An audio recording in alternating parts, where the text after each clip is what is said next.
Welcome. So we've learned a new language together. This Enneagram is a language. What is a language, actually? It's made up of words. What are words? Sounds. So we put together a certain combination of sounds. We apply it to an appearing object and say, this is what that is. Very powerful, very useful. It's a way that we have learned to control the world. If you can name it, you can control it to a degree. If you don't have a name for it, you don't even see it. So, for example, water. We always just saw it as water. But when we developed a magnification powerful enough that we could look into the water, we see all these creatures in there. They've been there all along.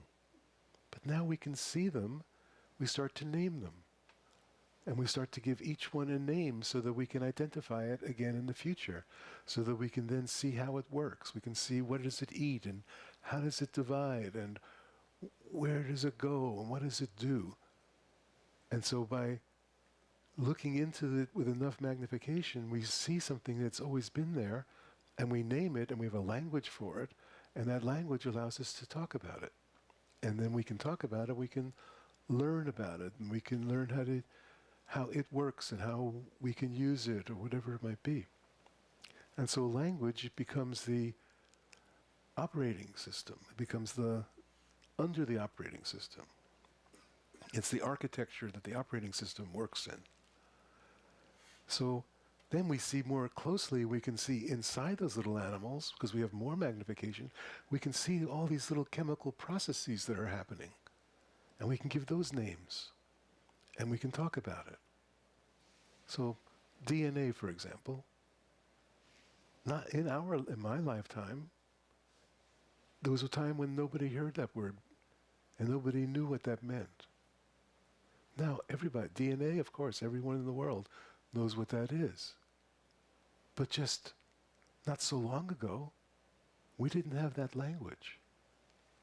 And so now we have this language of the Enneagram that allows us to see into our deeper psyche, to see where we didn't have a language before. It just seemed like there was nothing there, or there was just some movement, or there was just some warmth. But then with the language we start to see, oh, this is what's going on subconsciously. This is what the deeper current that's moving everything forward. Because we always can see the waves, because the waves are just our story of reality that we discuss with each other. But those waves are happening in an ocean with deeper currents and then a deeper subcurrent that moves it all.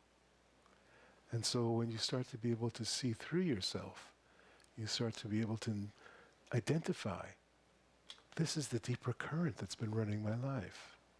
This is the deeper movement that I've never noticed before. And then you tell the truth about it. Then you have the capacity to not be identified with it. Doesn't mean that it stops moving. It does or it doesn't. That's not your business. But you don't have to be identified as that. It doesn't have to move you when it moves. That's freedom. Freedom from movement is non-movement, and non-movement is absolutely happy, fulfilled, grateful.